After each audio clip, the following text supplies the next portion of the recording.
Hello, good afternoon, my dear Mundozans. Today I have a treat not just for you, but actually for myself as well, as I have decided to take you and to take myself for a walk to Sintra. It's quite mystic. Look at this mist covering the top and the hills of Sintra. Absolutely fantastic. So we might get some rain along the way. I hope you don't mind. I certainly don't, but I am prepared. I have my umbrella with me.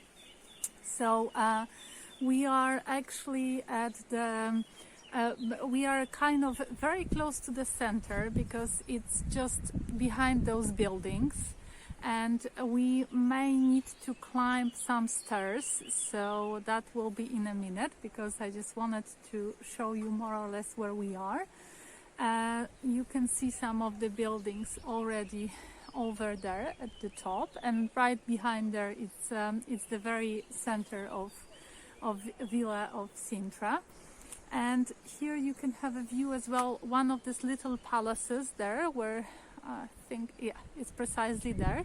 This building is actually Town Hall of Sintra, and it is said that Sintra, although it's a small little town, it has an amazing quantity of palaces, parks, castles, and manor houses, and they are all really interesting to visit. So let me see which will be the shorter way to go up, and then I will show you a little bit more of the center itself. So we are actually, I was trying to see if I can catch the palace, National Palace from here.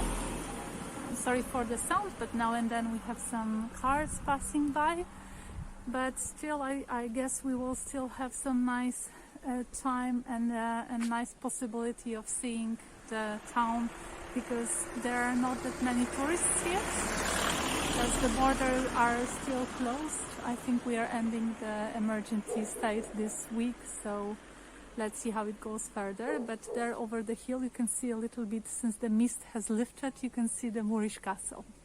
So okay, see you in a minute. I just have to climb some stairs. Well, actually I changed my mind. I do apologize if I'm breathing more heavily, but I have already climbed a little bit. So instead of going up the stairs, I'm actually going along the road, and I can show you a little bit more of the view. Here you can see again this little palace, which is now the building of Town Hall. And here you can actually see the view of the surroundings of Sintra. Very beautiful, luscious green, and now springtime with all the colors, with all the scents, it's really absolutely fantastic.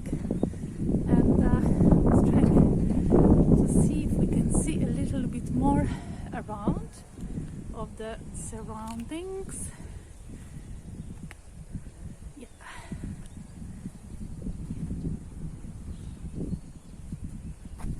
A little bit further over there we'll get to the Atlantic Ocean, and as I mentioned, instead of climbing the stairs we are going to climb some roads. Lots of properties like that, you know, when you have the manor house in the middle of a very big ground with amazing parks. There are many of them in a romantic style, as Romanticism and 19th century in general was the rebirth and the reflourishing of Sintra. So a little bit more of climbing, and I will see you in a second. So as you can see, never-ending climbing if you want to get to the center of the town, and we have more and more roads to climb. But I wanted to show you a little cat that also was saying hello to all of us. And yet another view. So we actually climb already from the road there is below there. So we can actually go through this way, it will be shorter. So, but this one as well sounds very good. So, see you again in a second. Just a little detour, a beautiful example of Azulejo tile. It actually says it's hand painted, Portugal, 18th century.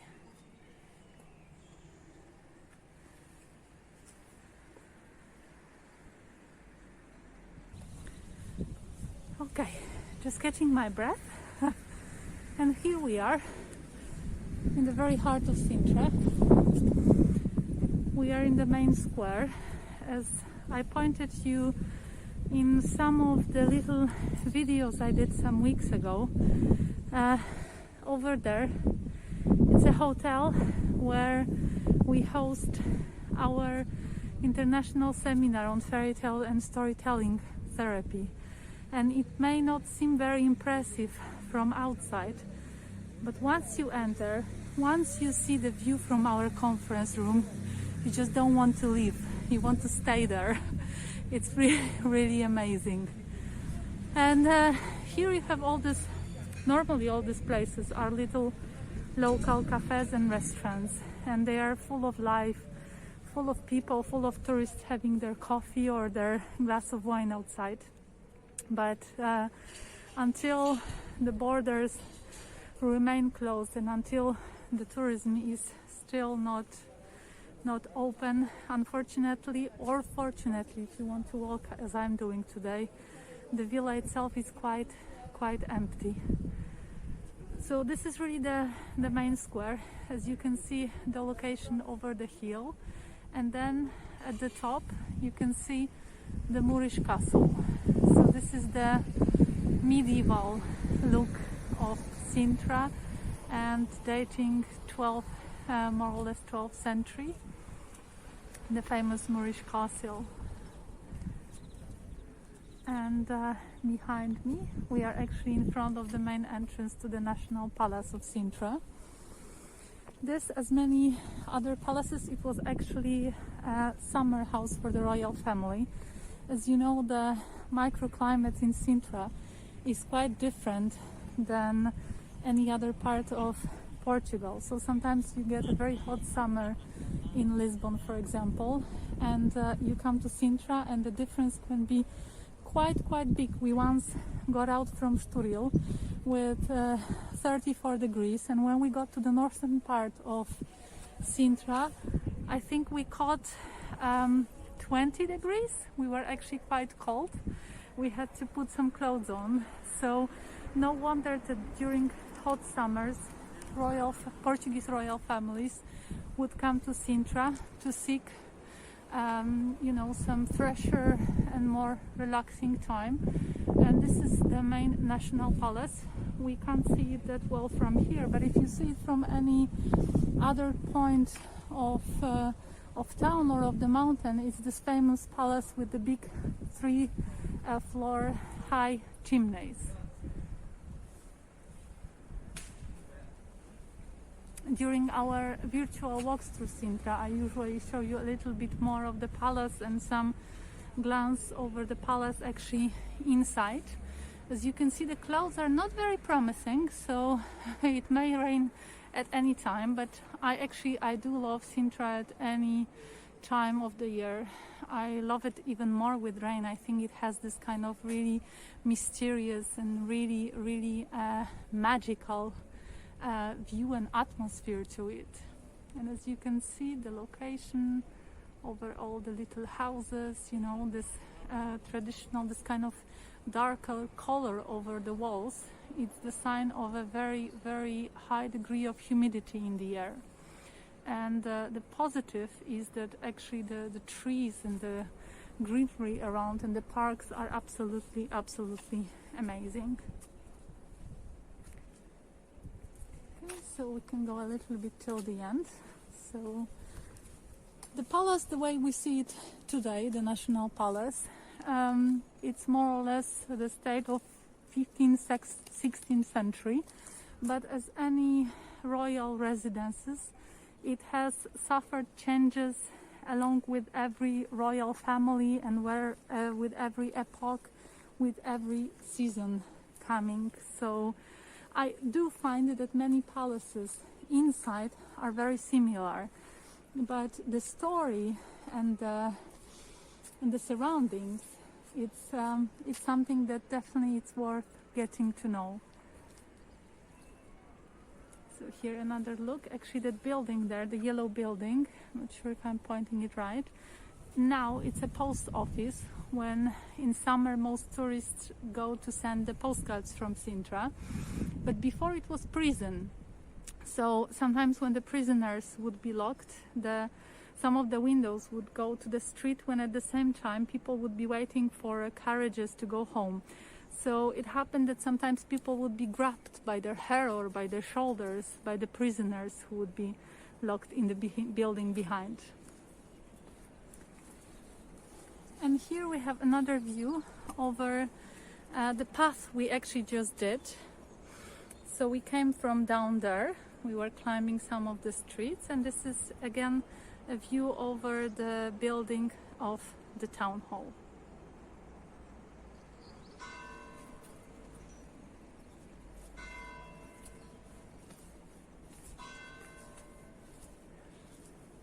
Okay, so the bell is giving us sign to continue before the rain catches us. So now we are going through some of the little streets there. Okay? Okay, so this is the building I was referring to earlier. Now is the post office. It's actually closed now, and that's the bell that we were hearing.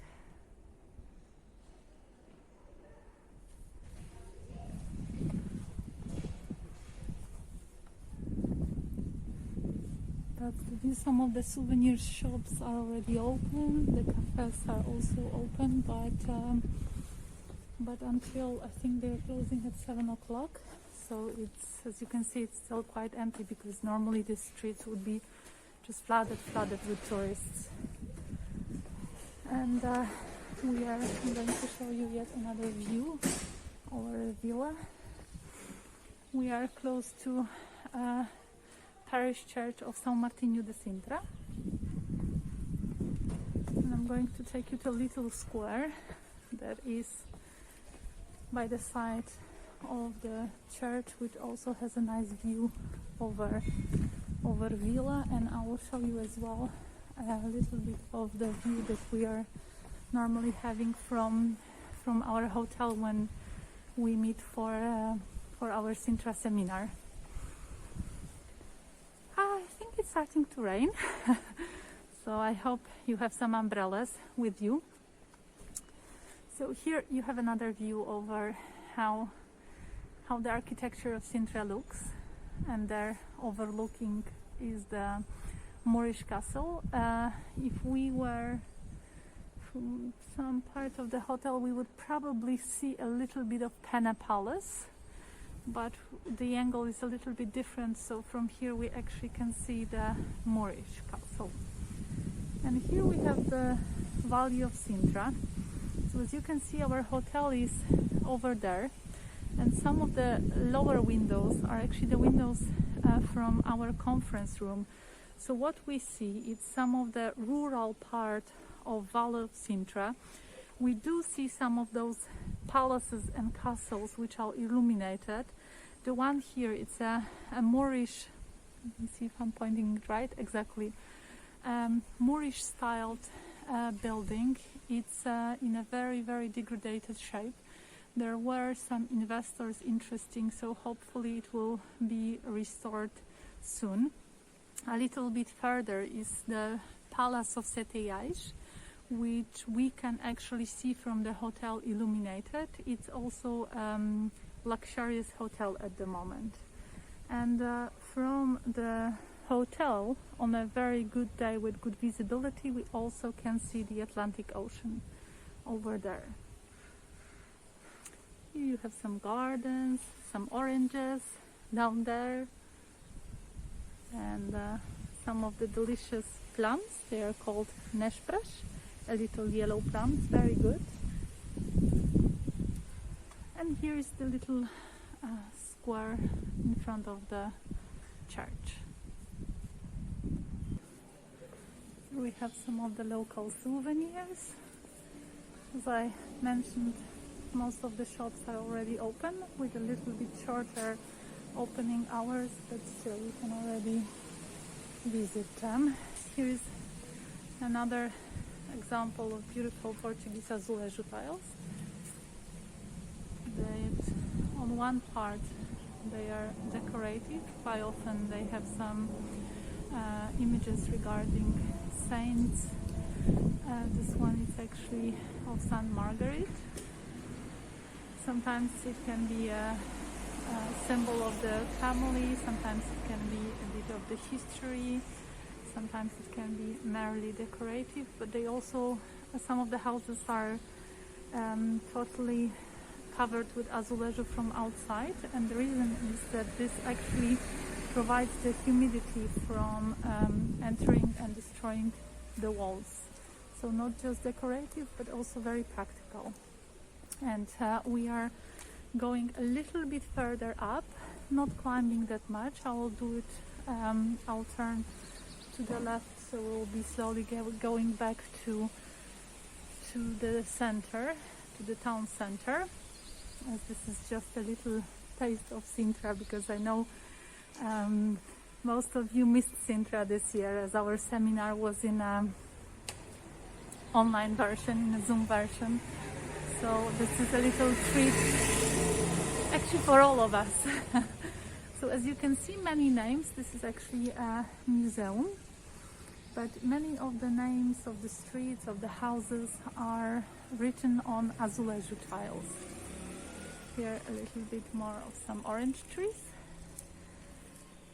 And we are climbing in direction to Quinta da Regaleira, yet another 19th century building. But before, we won't get that far, we will turn left, so we will go back to the center. But I wanted to show you this building, which is Lawrence's Hotel. This is one of the oldest hotels in Portugal. As you can see, it's from 1764, and according to the books and archives, Lord Byron, when he visited Sintra at the beginning of 19th century on his way to Greece, stayed in this hotel, and some of the streets and some of the little squares still have the name of Lord Byron.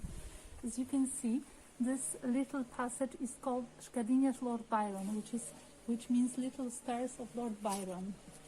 And he came to Sintra because William Beckford was before, and that was the reason why actually Lord Byron also wanted to come here. And what's strange is that he complained about everything. So this is the entrance. It's now as well a very, very lovely, luxurious hotel. But Lord Byron was complaining about everything, about the temper of Portuguese people, about climate, mostly about everything. But when he got to Sintra, he called it the Eden, or glorious Eden, paradise on earth. And this was the beginning of 19th century. The same century, a bit further, 1866, another very known writer visited Portugal and spent 2 weeks in Sintra. And this was Hans Christian Andersen. And Hans Christian Andersen wrote something that I actually resonate with and I totally agree with. He said that every foreigner finds in Sintra a bit of his homeland. And he found Denmark, but also bits of other countries that he visited. And yeah, I think I shared it with some of you when I was doing the presentation during our Sintra seminar, that whenever I do miss Poland, or whenever I do miss, for example, beautiful golden autumn from Poland, I do come to Sintra and I do feel like I'm home. So yeah, Andersen was definitely right. And I know that many of you have this familiar feeling when you come to Sintra. So yeah, I'm really looking forward to seeing you here. And now actually through the pandemic and through the fact that there are not so many tourists in Sintra, I'm taking advantage along with my husband, my daughter, and sometimes even with our dogs. And we are discovering some new paths that I do hope to be able to show you once we meet in safety and once we will have this thirst and this hunger to discover more. So climbing a little bit more, and then we are going back to the town center. As you can see, there are many manor houses like this. They're all packed with history and stories, and usually they are surrounded by magnificent parks. And when my mother visited Sintra, she was extremely stunned in a way, or really admiring the height of some of the trees, you know. And you have species that were brought by King Don Ferdinand, and also by Francis Cook, who lived in Montserrat. They brought species from all parts of the world, you know.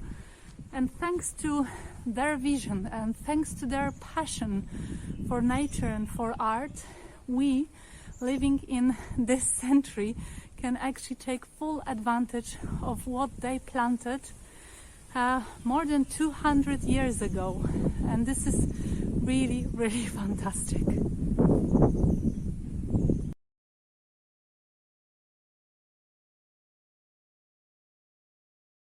And I'm not sure if you can see, I will zoom it so you can see it better, the building hiding over there.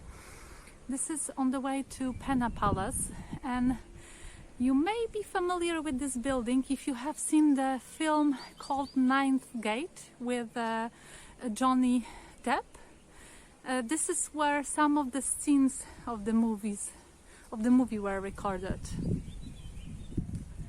So we are actually going around and climbing a little bit. We may be lucky to get back to the town and back to the car before the rain falls, but never mind, even if it's raining, it's still quite pleasant.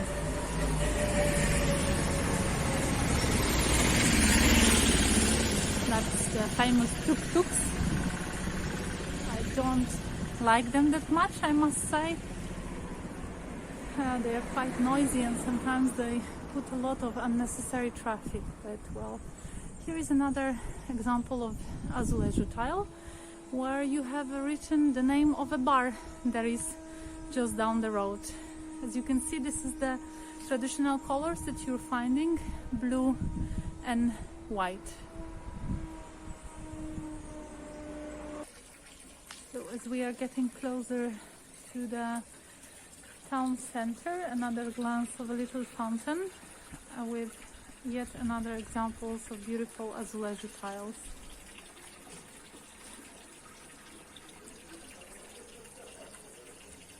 So now just going down into the center, and as I mentioned, most of the names of the streets are written as well on this Azulejo tiles, as you can see.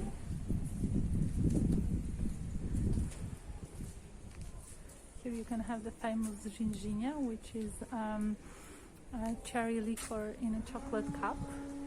This little square here is called Cantinho Lord Byron, as well with the lovely azulejos around. And this is called Periquita too. There is another one which is lower. It's a kind of cake shop, patisserie, I think that's how we call it in French. It's pastelaria in Portuguese. It's where you can have the traditional traditional sweets from Sintra. One of them are called queijadas de Sintra and the others are travesseiros de Sintra. I'm in love with travesseiros. They are delicious. Here another lovely example of azulejo. I'll get even closer because you can see here this information of Sintra's glorious Eden, Lord Byron, 19th century. And this is the view over the town, and then on the top you have the Moorish Castle overlooking. And here another little hidden Azulejo tile. I love them. You know that usually around October I do organize a weekend of Azulejo tile painting. So it's usually for small groups, and we meet and we have some traditional Portuguese food, and then we do a little workshop of Azulejo tile painting. And it's so nice when you go back home and you take your own Azulejo, or at least Azulejo painted by you.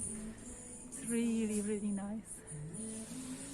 As you can see, all these little, it's actually nice to see it back with light, and at least back open. Life, maybe that's too much said, but you can see most of the things open, which is already nice. So yeah, this is one of the main streets. Normally it's very difficult to walk here because it's simply flooded by tourists, and now it's actually quite quiet and quite pleasant, so I can show you a little bit more some typical souvenirs that you can take with you from Sintra. And this little road takes you back to the main square in front of the National Palace. And this is the famous, it used to be an old fabric of queijadas, which is the traditional sweet. And now this is the place where every tourist stops for coffee or for the famous travesseiro of Sintra, which you can see over there. And I'll make a small stop here, and I'll go for a little takeaway coffee. So see you in a minute. Okay, my dear friends, so this is where I'll be saying my goodbye to you today. I do hope you enjoyed this little walk with me. I had now a lovely cafe outside. I took a takeaway coffee and just had it overlooking one of the little parks here in the center. So you may remember this road as we took it when we were climbing. As you can see behind me is the, hope you can see, you can see it there behind me is the town hall building. So we were lucky, we were not that much caught by the rain. I do hope you enjoyed this little walk. I will try to do another one next time I have some afternoon off, and I'll try to go closer to Quinta da Regaleira and show you a little bit the surrounding there, and we may even walk to Sete Ais Palace, so I can show you some of the gardens and a little secret passage that I also enjoy. And I do hope now and then I will be making these little videos, and I'll try to put this one as well on YouTube so you can see it whenever you feel like having a little walk in Sintra. I will try to do another virtual walk for all of us, so we can meet on Zoom, and maybe we can make a little storytelling evening right after. I think it would be nice to get together and to see each other again. And yeah, just stay well. Thank you again for all your messages that have been reaching me, for all the registrations for our Sintra seminar. I do believe that it is easier to go through some difficult times when you have something to look forward to, something to dream about, something to plan, you know, and I love planning this Sintra seminar with you and for you. And I'm doing these walks for me, but I'm also doing them in some way for many of you, and I'm trying to share as much as I can, because I know how dear Sintra and Sintra forests are to many of you. So yeah, have a lovely continuation of the week. Stay well, and until the next walk. Bye!